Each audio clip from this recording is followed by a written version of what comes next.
নমস্কার। তুঙ্গভদ্রা তীরে উপন্যাসের তৃতীয় পর্বের ৬ নম্বর পরিচ্ছেদ আজকে পড়ছি। সন্ধ্যার পর কুমার কম্পনের নূতন প্রাসাদ দীপমালায় সজ্জিত হইয়াছিল।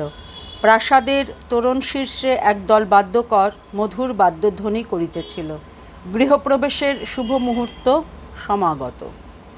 প্রাসাদে এখনও পুরস্ত্রীগণের শুভাগমন হয় নাই। কেবল কয়েকজন ষণ্ডামার্কা ভৃত্য আছে, আর আছে স্বয়ং কুমার কম্পন। অতিথিরা একে একে আসিতে লাগিলেন। তাহারা সংখ্যায় বেশি নয়, মাত্র ১২ জন। কুমার কম্পন পরম সমাদরের সহিত সকলকে গোষ্ঠাগারে বসাইলেন। তাহার মুখের অম্লান হাসির উপর মনের আরক্ত ছায়া পড়িল না।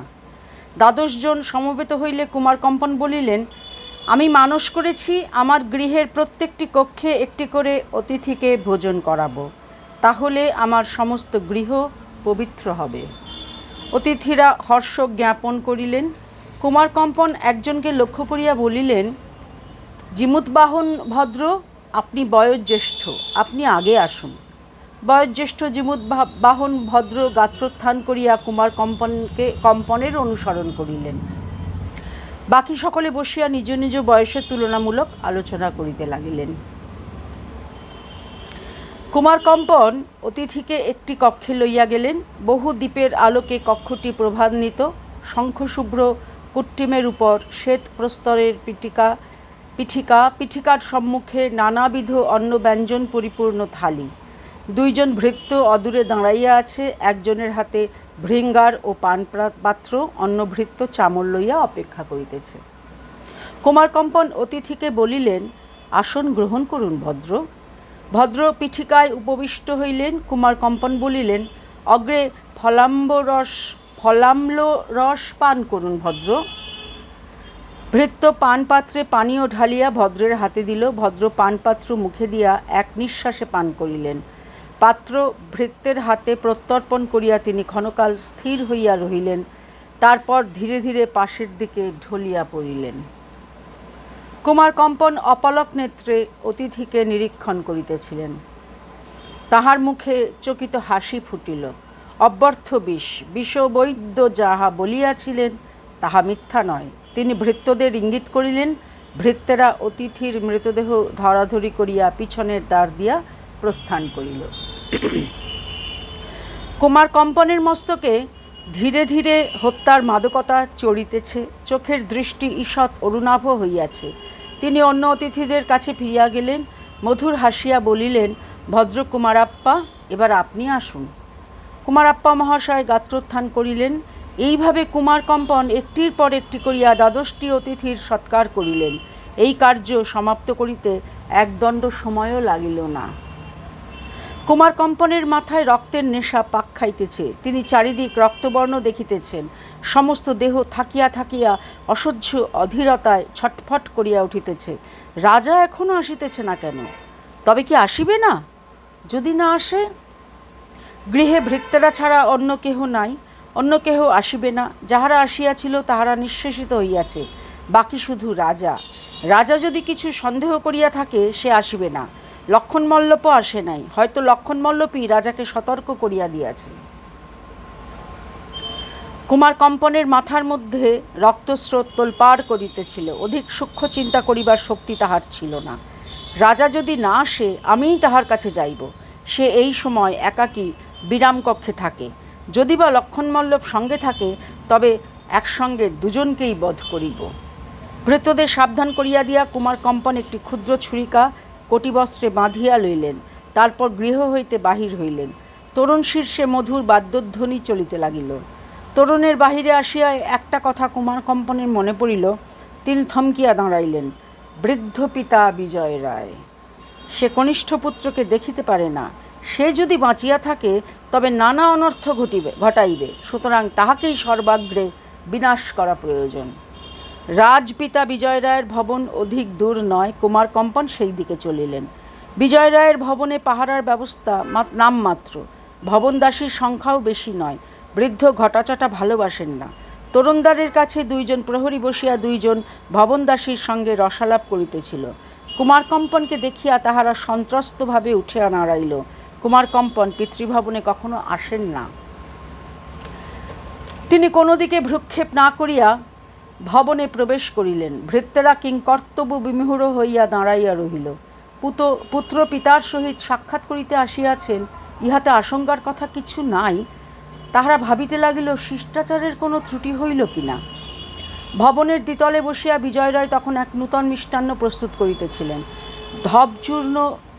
জবচূর্ণ শক্ত তালের রসে মাখিয়া পিণ্ড ক্ষীরের সহিত ঠাসিয়া পাক করিলে উত্তম নাড়ু হয় কিনা পরীক্ষা করিতেছিলেন। এমন সময় কম্পন গিয়া দাঁড়াইলেন। বিজয় রায় মুখ তুলিয়া ভ্রুকুটি করিলেন, বলিলেন, কম্পন, কি চাও? কুমারকম্পন উত্তর দিলেন না। ক্ষিপ্রহস্তে কটি হইতে ছুরিকা লইয়া পিতার বক্ষে আঘাত করিলেন। ছুরিকা পঞ্জরের অন্তর দিয়া হৃৎপিণ্ডে প্রবেশ করিল। বিজয় রায় চিত হইয়া পড়িয়া গেলেন। তাহার মুখ দিয়া কেবল একটি ত্রস্ত বিস্মিত শব্দ বাহির হইল, অধম। তারপর তাহার অক্ষিপটল উল্টাইয়া গেল। কম্পন তাহার বক্ষ হইতে ছুরিকা বাহির করিয়া আবার কটিতে রাখিলেন। পিতার মুখের পানে আর চাহিলেন না, দ্রুত নামিয়া চলিলেন। সূর্যাস্তকালে অর্জুন অভ্যাস মতো সভাগৃহের প্রাঙ্গণে আসিয়াছিল। অভ্যাসবশতই লাঠি দুটি তাহার সঙ্গে ছিল। ক্রমে সন্ধ্যা হইল। মহারাজ সভা ভঙ্গ করিয়া দ্বিতলে প্রস্থান করিলেন। তবু অর্জুন প্রাঙ্গণে ঘোরাঘুরি করিতে লাগিল। রাজার সহিত সাক্ষাৎ করিবার কোনো নিমিত্ত ছিল না। রাজা তাহাকে আহ্বান করেন নাই, কিন্তু তাহার মন তথাপি গুহায় ফিরিয়া যাইতে চাহিল না। এই গৃহে বিদ্যুন্মালা আছেন, তাই কি সে নিজের অজ্ঞাতে এই গৃহের ছায়া ত্যাগ করিতে পারিতেছে না? অকারণে প্রাঙ্গণে ঘুরিয়া বেড়ায়। মানুষের মন দুর্গেয় মন। কখন মানুষকে কোন দিকে টানিতেছে, কোন দিকে ঠেলিতেছে, কিছুই বোঝা যায় না। চাঁদ উঠিয়াছে, প্রাঙ্গণ জনবিরল হইয়া গিয়াছে। সহসা অর্জুন দেখিল কুমারকম্পন আসিতেছেন। তাহার গতিভঙ্গিতে অস্বাভাবিক ব্যগ্রতা পরিদৃষ্ট হইতেছে। তিনি অর্জুনের দিকে দৃষ্টিপাত করিলেন না, সভাগৃহের দ্বারের অভিমুখে চলিলেন। অর্জুন চকিত হইয়া লক্ষ্য করিল তাহার কটিতে একটি ছুরিকা আবদ্ধ রহিয়াছে। কম্পন অবশ্য রাজার সহিত সাক্ষাৎ করিতে যাইতেছেন, কিন্তু সঙ্গে ছুরি কেন? অস্ত্র লইয়া রাজার সম্মুখীন হওয়া নিষিদ্ধ। বিদ্যুৎ বেগে কয়েকটি চিন্তা তাহার মাথার মধ্যে খেলিয়া গেল। কুমারকম্পন সোপান বাহিয়া দ্রুতপদে উঠিতে লাগিলেন। সোপানের প্রতিহারিণীরা বাধা দিল না, কারণ রাজ সকাশে কম্পনের অবাধ গতি।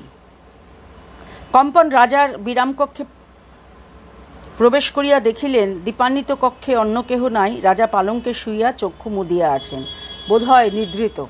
কম্পন ক্ষিপ্রচরণে সেই দিকে চলিলেন। রাজা কিন্তু নিদ্রা যান নাই, চক্ষু মুদিয়া রাজ্য চিন্তা করিতেছিলেন।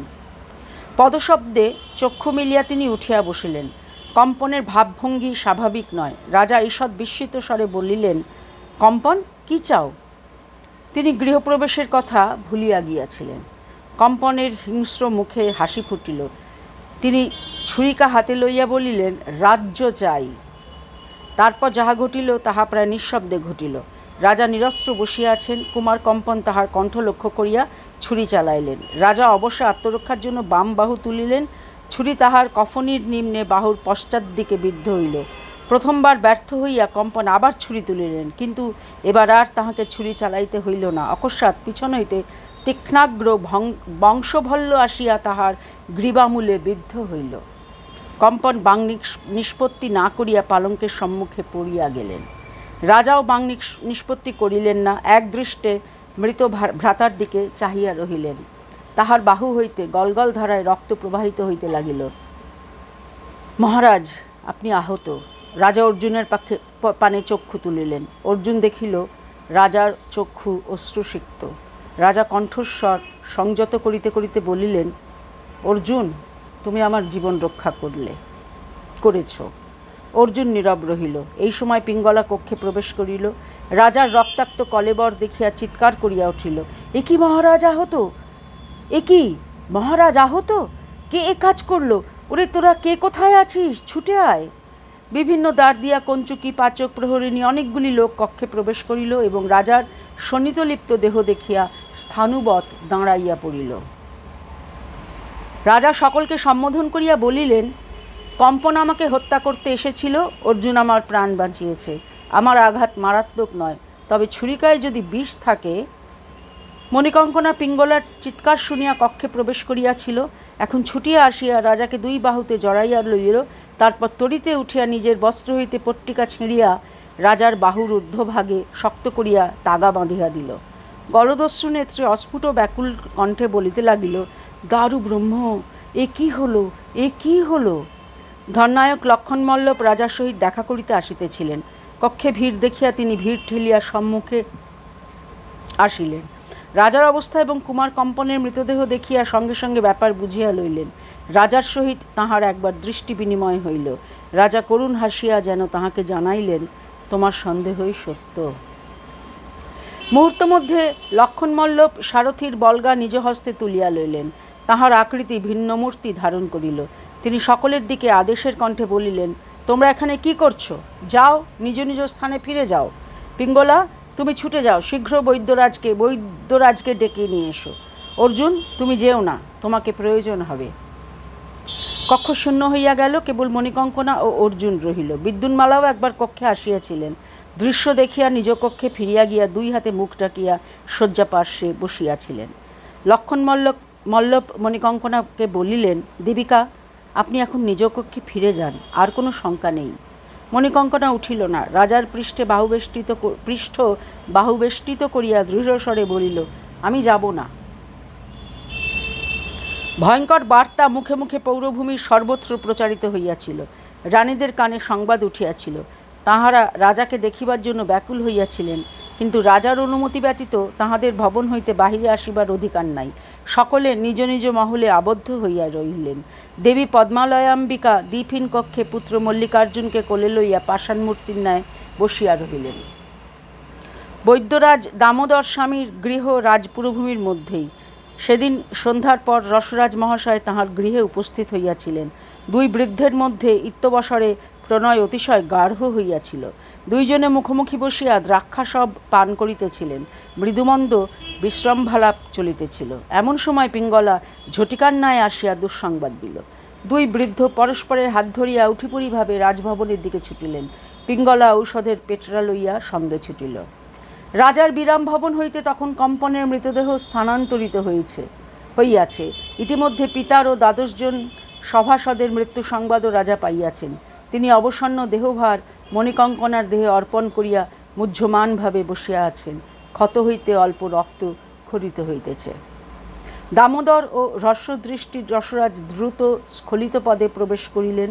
দামোদর হাত তুলিয়া বলিলেন, জয় ধন্বন্তরী, কোনো ভয় নেই, স্বস্তি স্বস্তি। তিনি পালঙ্কে রাজার পাশে বসিয়া ক্ষতস্থান পরীক্ষা করিলেন, মুখে চটকার শব্দ করিলেন। তারপর রাজার দক্ষিণ মণিবন্ধে অঙ্গুলি স্থাপন করিয়া নাড়ি পরীক্ষায় ধ্যানস্থ হইয়া পড়িলেন। কিছুক্ষণ পরে তিনি মাথা নাড়িয়া চোখ খুলিলেন। না, আশঙ্কার কোনো কারণ নেই। নারী ঈষৎ দমিত, কিন্তু বিষক্রিয়ার কোনো লক্ষণ নেই। রসরাজ মহাশয়, আপনি দেখুন। রসরাজ রাজার নারী দেখিলেন, তারপর সহর্ষে বলিলেন, বৈদ্যরাজ যথার্থ বলেছেন, রাজদেহে কণামাত্র বিষের প্রকোপ নেই। স্বস্তি স্বস্তি। এখন ক্ষতস্থানে প্রলেপাদির ব্যবস্থা করলেই রাজা অচিরাৎ নিরাময় হবেন। তখন ক্ষত চিকিৎসার উপযোগ হইল। তাগা খুলিয়া দিয়া ক্ষতস্থান পরিষ্কৃত হইল। দামোদর স্বামী তাহাতে শতধৌত ঘৃতের প্রলেপ লাগাইলেন, ক্ষত বন্ধন করিলেন না। তারপর রাজাকে অরিষ্ট পান করাইয়া পুনরায় নারী পরীক্ষাপূর্বক নারীর উন্নতি লক্ষ্য করিয়া সানন্দে বহু আশীর্বাদ আবৃত্তি করিতে করিতে রাত্রির জন্য প্রস্থান করিলেন। লক্ষণমল্লভ অর্জুনের সঙ্গে কক্ষের এক কোণে দাঁড়াইয়াছিলেন। এখন রাজার পালঙ্কের পাশে আসিয়া দাঁড়াইলেন। লক্ষণমল্লভ বলিলেন, অর্জুনকে মধ্যম কুমারের শিবিরে পাঠাচ্ছি। তিনি দূরে আছেন, হয়তো অন্যের মুখে বিকৃত সংবাদ শুনে বিচলিত হবেন। রাজা নিঃশ্বাস ফেলিয়া বলিলেন, তাই করুন। কি হয়ে গেল? কম্পন পিতাকে পর্যন্ত? অর্জুন, তুমি কোথায় ছিলে? কেমন করে যথাসময়ে উপস্থিত হলে? অর্জুন বলিল, আর্য, আমি প্রাঙ্গণে ছিলাম। কুমার কম্পনকে আসতে দেখলাম। তাঁর ভাবভঙ্গি ভালো লাগলো না। তাঁর কটিতে ছুরিকা দেখে সন্দেহ হলো, তাই তাঁর অনুসরণ করেছিলাম। তাঁর অভিসন্ধি সঠিক বুঝতে পারিনি। বুঝতে পারলে মহারাজ অক্ষত থাকতেন। রাজা ক্ষণিক নীরব থাকিয়া বলিলেন, হুক্কবুক্কের আবির্ভাব মিথ্যা নয়, হয়তো এই জন্যই এসেছিলেন। অর্জুন, তুমি আজ যে কাজে যাচ্ছ যাও, এই মুদ্রাঙ্গুরিও নাও, বিজয়কে দেখিও, তারপর তাকে সব কথা মুখে বলো, আর ফিরে এসে তুমি আমার দেহরক্ষীর কাজ করবে। প্রভাত থেকে সন্ধ্যা পর্যন্ত আমার প্রাণ রক্ষার ভার তোমার। অর্জুন নত হইয়া যুক্ত করে রাজাকে প্রণাম করিল। অল্পকাল পরে মন্ত্রী তাহাকে লইয়া প্রস্থান করিলেন। মণিকঙ্কনা রাজাকে ছাড়িয়া যাইতে সম্মত হইল না। রাত্রে সে ও পিঙ্গলা রাজার কাছে রহিল।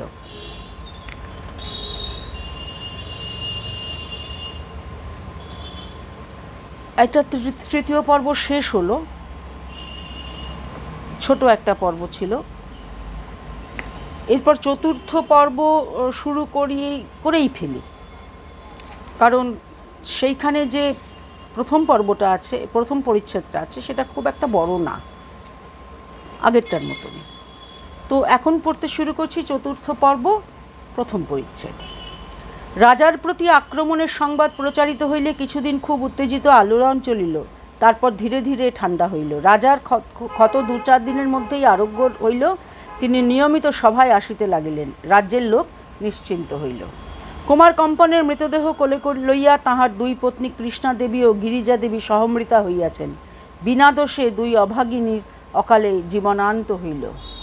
বিজয়নগরের জীবনযাত্রা আবার পুরাতন প্রণালীতে প্রবাহিত হইতে লাগিল।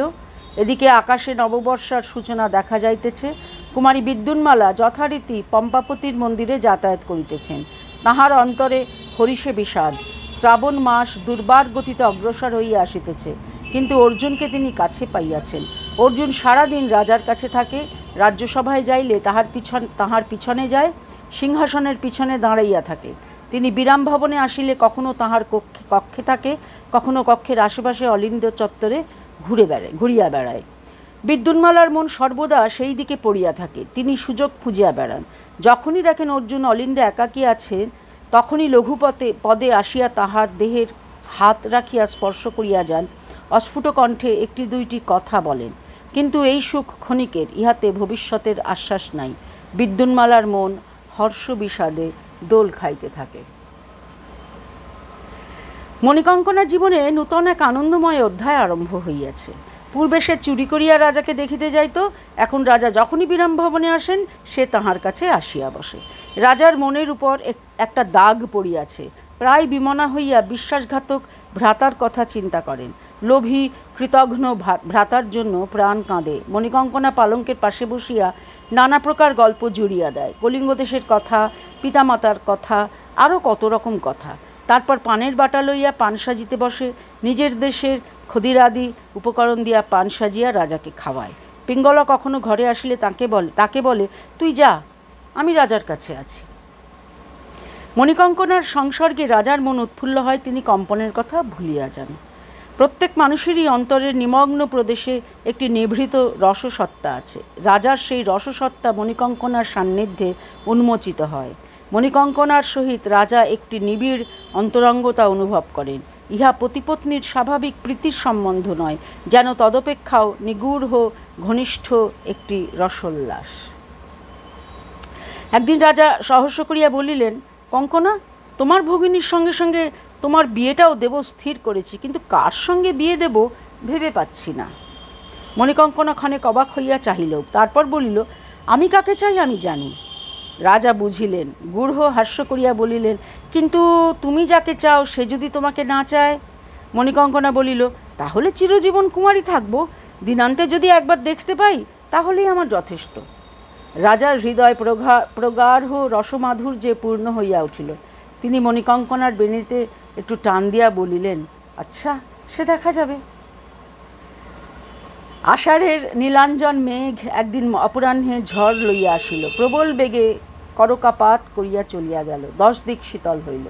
দামোদর স্বামী নিজ গৃহের উঠান হইতে কিছু করকাশিলা চয়ন করিয়া বস্ত্রখণ্ডের বাঁধিয়া রাখিয়াছিলেন। সন্ধ্যার সময় লাঠি ধরিয়া রসরাজ আসিলেন। দামোদর স্বামী বলিলেন, এসো বন্ধু, আজ করকা সহযোগে মাধ্যি পান করা যাক। দামোদরের স্ত্রী পরিবার নাই, একটি যুবতী দাসী তাহার সেবা করে। দাসী আসিয়া ঘরে দীপ জ্বালিয়া মন্দুরা পাতিয়া দিয়া গেল। 2 বন্ধু মাধ্যির ভাণ্ড লইয়া বসিলেন। দামোদর করকাশিলার পুটলি খুলিলেন। করকাখণ্ডগুলি জমাট বাঁধিয়া শুভ্র বিম্বফলের আকার ধারণ করিয়াছে। তিনি সন্তর্পণে শীতল পিণ্ডটি তুলিয়া মাধ্যির ভাণ্ডে ছাড়িয়া দিলেন। মাধ্যি শীতল হইলে দুইজনে পাত্রে ঢালিয়া পান করিতে লাগিলেন। দাসী আসিয়া থালিকায় ভর্জিত বেসনের ঝাল বড়া রাখিয়া গেল। পানাহারের সঙ্গে সঙ্গে জল্পনা চলিল। কেবল নিদান শাস্ত্রের আলোচনা নয়, মাধ্যির মাদক প্রভাব যত বাড়িতে লাগিল, দুই বৃদ্ধের জিহ্বা ততই শিথিল হইল। রসের প্রসঙ্গ আরম্ভ হইল। রসরাজ উৎকল প্রেয়সীদের রতিচাতুর্য পুঙ্খানুপুঙ্খ বর্ণনা করিলেন। প্রত্যুত্তরে দামোদর স্বামী কর্ণাটক কামিনীদের বিলাস বিভ্রম ও রসনৈপুণ্যের আলোচনায় পঞ্চমুখ হইলেন। রাত্রি বাড়িতে লাগিল। সুধাভাণ্ড শেষ হইয়া আসিল। দুজনেরই মাথায় রুমঝুম অপ্সরীর নূপুর বাজিতেছে, কণ্ঠস্বর গদগদ। রাজা রানীদের সম্বন্ধে গুপ্তকথার আদান প্রদান আরম্ভ হইয়া গেল। দামোদর স্বামী গলার মধ্যে সংহত গভীর হাস্য করিলেন। জড়াইয়া জড়াইয়া বলিলেন, বন্ধু, একটি গুপ্ত কথা আছে যা রাজা আর আমি জানি, আর কেউ জানে না। রসরাজ মধুভাণ্ডটি দুই হাতে তুলিয়া লইয়া শেষ করিলেন। বলিলেন, তাই নাকি? দামোদর বলিলেন,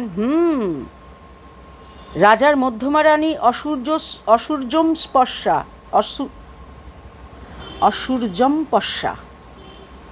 শুনেছ কি? শব্দটা মনে মনে পড়তে পারি, উচ্চারণ করতে গেলেই অনভ্যাস। রসরাজ আবার বলিলেন, তাই নাকি? কিন্তু অসূর্যম পশ্যা কেন? এদেশে তো রীতি নাই। দামোদর বলিলেন, না, প্রকৃত রহস্য কেউ জানে না। একবার মধ্যমার রোগ হয়েছিল, আমি চিকিৎসা করেছিলাম, তাই আমি জানি। তাই নাকি? রহস্যটা কি? মধ্যমা অপূর্ব সুন্দরী, কিন্তু দাঁত নেই। জন্মাবধি একটিও দাঁত গজায়নি, একেবারে ফোকলা। তাই নাকি? এরকম তো দেখা যায় না। রসরাজ দুলিয়া দুলিয়া হাসিতে লাগিলেন। রানী ফোকলা। দামোদর বলিলেন, রাজা কিন্তু সেজন্য মধ্যমাকে কম স্নেহ করেন না। রাজাদের সব রকম চাই, বুঝলে? রসরাজ বলিলেন, তা বটে। সব যদি একরকম হয় তাহলে 5টা বিয়ে করে লাভ কি? কিছুক্ষণ পর হাসি থামিলে দামোদর ভাণ্ড পরীক্ষা করিলেন। ভাণ্ড শূন্য দেখিয়া বলিলেন, রাত হয়েছে, চলো তোমাকে পৌঁছে দিয়ে আসি। তুমি কানা মানুষ, কোথায় যেতে কোথায় যাবে? দুই বন্ধু বাহির হইলেন। অতিথি ভবন বেশি দূর নয়। সেখানে উপস্থিত হইয়া রসরাজ বলিলেন, তুমি একলা ফিরবে? চলো তোমাকে পৌঁছে দিয়ে আসি। দুজনে ফিরিলেন। দামোদর নিজে গৃহের সম্মুখে উপস্থিত হইয়া বলিলেন, তাই তো, তুমি এখন ফিরবে কি করে? চলো তোমাকে পৌঁছে দিই। এইভাবে পরস্পরকে পৌঁছাইয়া দেওয়া কতক্ষণ চলিল বলা যায় না। পরদিন প্রাতঃকালে দেখা গেল দুই বন্ধু দামোদর স্বামীর বহিঃকক্ষে মন্দুরার উপর শয়ন করিয়া পরম আরামে নিদ্রা যাইতেছেন। গুহার মধ্যে বলরাম ও মঞ্জিরার প্রণয় ঘনাবর্ত দুগ্ধের ন্যায় যৌবনের তাপে ক্রমশ গাঢ় হইতেছে। অর্জুন আজকাল দিনের বেলা গুহায় থাকে না, রাজার সঙ্গে থাকে, তাই তাহাদের সমাগম নিরঙ্কুশ। মঞ্জিরা দ্বিপ্রহরে কেবল বলরামের খাবার লইয়া আসে। বলরামের আহার শেষ হইলে দুজনে ঘনিষ্ঠভাবে বসিয়া গল্প করে। কখনো বলরাম চুল্লি জ্বালিয়া কাজ আরম্ভ করে, মঞ্জিরা হাপড়ের দড়ি টানে। বায়ুর প্রভাবে অগ্নি উদ্দীপ্ত হয়, আগুনের মধ্যে লোহার পত্রিকা রক্তিম বর্ণ ধারণ করে। বলরাম আগুন হইতে পত্রিকা বাহির করিয়া এক লৌহদণ্ডের চারিপাশে ঠুকিয়া ঠুকিয়া পেঁচ দিয়া জড়ায়। লোহা ঠান্ডা হইলে আবার আগুনে রক্তবর্ণ করিয়া লৌহদণ্ডের চারিপাশে জড়ায়। এইভাবে ধীরে ধীরে লোহার নল প্রস্তুত হইতে থাকে। ক্ষুদ্র কামানের অর্থাৎ বন্দুকের নল তৈরি করিবার ইহাই তাহার গুপ্ত কৌশল।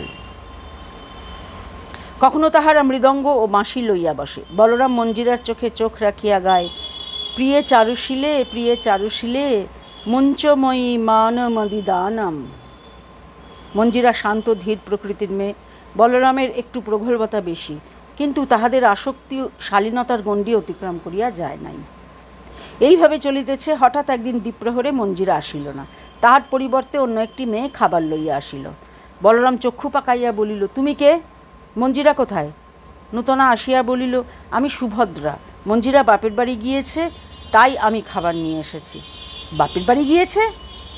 মঞ্জিরার বাপের বাড়ি থাকিতে পারে এ কথা পূর্বে বলরামের মনে আসে নাই। বাপের বাড়ি গিয়েছে কেন? তার আন্নার অসুখ, খবর পেয়ে কাল রাত্রেই সে চলে গেছে। আন্না মানে তো দাদা, দাদার অসুখ। তা কবে ফিরবে? তা কি জানি। হুম, মঞ্জিরার বাপের নাম কি? বীরভদ্র। তিনি রাজার হাতিশালে কাজ করেন। বাড়ি কোথায়? নিচুনগরে, পানসুপারি রাস্তার পূবে তুঙ্গভদ্রার তীরে তাঁর বাড়ি। বটে। বলরাম আহারে বসিল। নবাগতা সুভদ্রা মঞ্জিরার সখী। বলরামের ভাবভঙ্গি দেখিয়া মুচকি মুচকি হাসিতে লাগিল। আহারের পর সুভদ্রা পাত্রাদি লইয়া প্রস্থান করিবার পর বলরাম চিন্তা করিতে লাগিল, কি করা যায়? মঞ্জিরা কবে আসিবে কিছুই ঠিক নাই। তাহার পিতা হস্তিপক বীরভদ্রকে হস্তিশালা হইতে খুঁজিয়া বাহির করা যায়, কিন্তু তাহাতে লাভ কি? মঞ্জিরার বাপকে দর্শন করিলে তো প্রাণ জুড়াইবে না, বরং তাহার গৃহ খুঁজিয়া বাহির করিলে কাজ হইবে। তৃতীয় প্রহরে বলরাম পরিষ্কার বস্ত্র উত্তরীয় পরিধান করিয়া বাহির হইল। নিচুনগরে অর্থাৎ মধ্যবিত্ত পল্লীতে তুঙ্গভদ্রার তীরে খোঁজাখুঁজি করিবার পর রাজহস্তিপক বীরভদ্রের গৃহ পাওয়া গেল। প্রস্তর নির্মিত ক্ষুদ্র গৃহ। বলরাম দ্বারে করাঘাত করিলে মঞ্জিরা দ্বার খুলিয়া দাঁড়াইল। বলরামকে দেখিয়া তাহার মুখে বিস্ময়ানন্দ ভরা হাসি ফুটিয়া উঠিল। বলরাম মুখ গম্ভীর করিয়া বলিল, খবর না দিয়ে পালিয়ে এসেছ যে? মঞ্জিরা থতমত হইয়া বলিল, সময় পেলাম না। কাল রাত্রে বাবা ডাকতে গিয়েছিলেন, তাঁর সঙ্গে চলে এলাম। আন্না কেমন আছে? মঞ্জিরার মুখ মলিন হইল। সে ছলছল চক্ষে বলিল, ভালো না, কাল খুব বাড়াবাড়ি গিয়েছে। বৈদ্য মহাশয় বলেছেন ত্রিদোষ। দ্বারের কাছে দাঁড়াইয়া আরও কিছুক্ষণ কথা হইল। তারপর বলরাম কাল আবার আসব বলিয়া চলিয়া গেল। অতঃপর বলরাম প্রত্যহ আসে, দ্বারের কাছে দুদণ্ড দাঁড়াইয়া কথা বলিয়া যায়। মঞ্জিরার রান্না ক্রমশ আরোগ্য হইয়া উঠিতেছে, প্রাণের আশঙ্কা আর নাই। একদিন অনিবার্যভাবেই মঞ্জিরার পিতা বীরভদ্রের সহিত বলরামের দেখা হইয়া গেল। দীর্ঘায়ত গৌরবর্ণ মানুষ, বয়স অনুমান 40, প্রকৃতি শান্ত ও গম্ভীর। মঞ্জিরাকে অপরিচিত যুবার সহিত কথা কহিতে দেখিয়া সপ্রশ্ন নেত্রে চাহিলেন। বলরাম বলিল, আপনি মঞ্জিরার পিতা? নমস্কার। মঞ্জিরার সঙ্গে আমার পরিচয় আছে, তাই। বীরভদ্র শিষ্টতা সহকারে বলরামকে ভিতরে আসিয়া বসিতে বলিলেন। দুইজনে আস্তরণের উপর উপবিষ্ট হইলে বীরভদ্র বলরামের পরিচয় জিজ্ঞাসা করিলেন।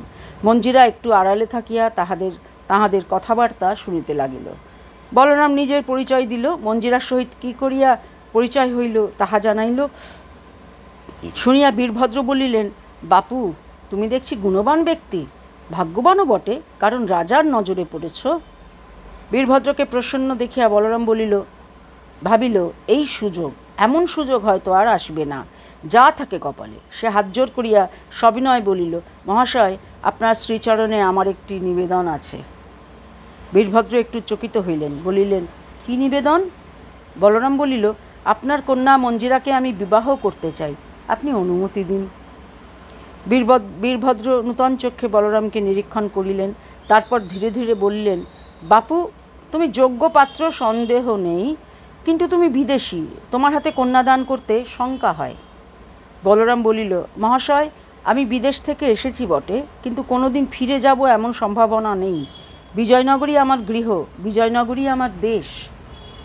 বীরভদ্র বলিলেন, তা ভালো, কিন্তু এ বিষয়ে মঞ্জিরার মন জানা প্রয়োজন। দ্বিতীয় কথা, মঞ্জিরা রাজপুরীতে কাজ করে, রাজাই তার প্রকৃত অভিভাবক। তিনি যদি অনুমতি দেন, আমার আপত্তি হবে না। যথা আজ্ঞা। বলরাম আশান্বিত মনে গাত্রোত্থান করিল। রাজার অনুমতি সংগ্রহ করা কঠিন হইবে না। মঞ্জিরা আড়াল হইতে সব শুনিয়াছিল। তাহার দেহ ক্ষণে ক্ষণে পুলকিত হইল, মন আশার আনন্দে দুরু দুরু করিতে লাগিল। বিজয়নগর হইতে বহু দূরে তুঙ্গভদ্রার গিরিবলয়িত উপকূলের ক্ষুদ্র গ্রামটিতে চিপিটক ও মন্দোদরীর দাম্পত্য জীবন আরম্ভ হইয়া গিয়াছিল।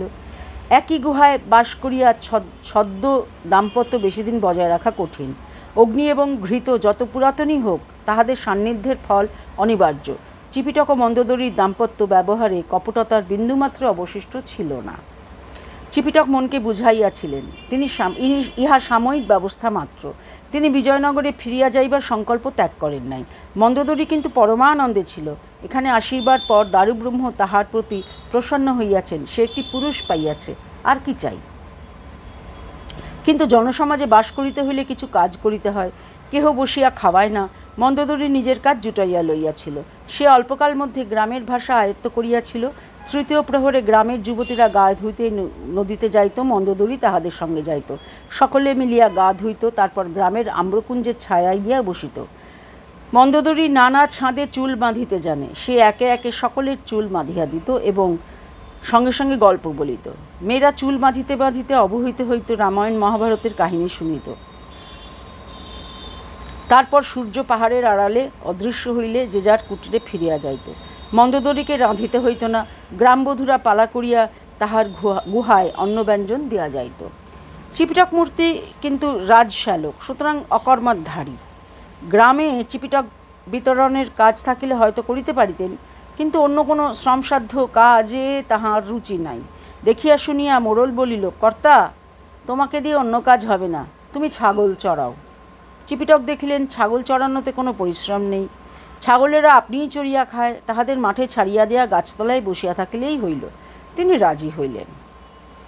অতঃপর চিপিটক ছাগল চড়াইতেছেন, কিন্তু তাহার চিত্তে সুখ নাই, মন পড়িয়া আছে বিজয়নগরে। গাছের গুঁড়িতে ঠেস দিয়া চক্ষু মুদিয়া তিনি আকাশ পাতাল চিন্তা করেন। এদেশের ছাগলগুলি আকারে আয়তনে বেশ বৃহৎ, রাম ছাগলের চেয়েও বৃহৎ ও হৃষ্টপুষ্ট, কাবুলি গর্দভের আকার। গাঁয়ের ছেলেরা তাহাদের পিঠে চড়িয়া ছুটাছুটি করে। দেখিয়া দেখিয়া একদিন তাহার মাথায় একটি বুদ্ধি গজাইল। ছাগলের পিঠে চড়িয়া তিনি যদি নদীর ধার দিয়া পশ্চিম দিকে যাত্রা করেন, তবে অচিরাৎ বিজয়নগরে পৌঁছিতে পারিবেন। যেমন চিন্তা তেমনই কাজ। চিপিটক একটি বলিষ্ঠ পাঁঠা ধরিয়া তাহার পৃষ্ঠে চড়িয়া বসিলেন এবং নদীর কিনার দিয়া তাহাকে উজানে চালিত করিলেন। চিপিটকের দেহ শীর্ণ ও লঘু, তাহাকে পৃষ্ঠে বহন করিতে অতিকায় পাঁঠার কোনোই কষ্ট হইল না। কিন্তু নদীর তীর সর্বত্র সমতল নয়, তীরের পাহাড় মাঝে মাঝে নদী পর্যন্ত নামিয়া আসিয়া দুর্লঙ্ঘ বাধার সৃষ্টি করিয়াছে। এইরূপ একটি ক্রমোচ্চ পাহাড়ের সম্মুখীন হইয়া ছাগল স্থির হইয়া দাঁড়াইল। সে গ্রাম হইতে অর্ধক্রোশ আসিয়াছে, এখনো পর্যন্ত ডিঙাইয়া আর অগ্রসর হইতে রাজি নয়। চিপিটক তাহাকে তাড়না করিলেন, মুখে নানা প্রকার শব্দ করিলেন, কিন্তু ছাগল নড়িল না। চিপিটক তখন দুই পায়ের গোড়ালি দিয়া সবেগে ছাগলের পেটে গুঁতা মারিলেন। ছাগল হঠাৎ চার পায়ে শূন্যে লাফাইয়া উঠিয়া গা ঝাড়া দিল। চিপিটক তাহার পৃষ্ঠচ্যুত হইয়া মাটিতে পড়িলেন। ছাগল লাফাইতে লাফাইতে গ্রামে ফিরিয়া গেল। পতনের ফলে চিপিটকের ওষ্ঠি মচকাইয়া গিয়াছিল। তিনি ল্যাংচাইতে ল্যাংচাইতে গৃহে ফিরিলেন। অতঃপর কিছুদিন কাটিলে তাহার মাথায় আরেকটি বুদ্ধি অবতীর্ণ হইল। এটি তেমন মারাত্মক নয়, এমনকি সুবুদ্ধিও বলা যাইতে পারে। তিনি মন্দোদরীকে আদেশ করিলেন, তুমি রোজ দুপুরবেলা নদীর ধারে গিয়ে বসে থাকবি। আমাদের নৌকো তিনটের ফেরার সময় হয়েছে, একদিন না একদিন এই পথে যেতেই হবে, তুই চোখ মেলে থাকবি, তাদের দেখতে পেলেই ডাকবি। মন্দোদরী বলিল, আচ্ছা। চিপিটক দ্বীপ্রহরে ছাগল চড়াইতে চড়াইতে গাছতলায় ঘুমাইয়া পড়েন। মন্দোদরী গজেন্দ্র গমনে নদী তীরে যায়, উঁচু পাথরের ছায়ায় শুইয়া ঘুমায়। নৌকা সম্বন্ধে তাহার মোটেই আগ্রহ নাই, সে পরম সুখে আছে। অপরাহ্নে গাঁয়ের মেয়েরা গা ধুইতে আসিলে সে তাহাদের সঙ্গে গা ধুইয়া ফিরিয়া যায়। চিপিটককে বলে, কোথায় নৌকা? এইভাবে দিন কাটিতেছে। তাহলে আজকে এই চতুর্থ পর্বের প্রথম পরিচ্ছেদটা পড়লাম, একসঙ্গে দুটোই পড়লাম আর কি, আগেরটার এইটারও। সবাই ভালো থাকবেন।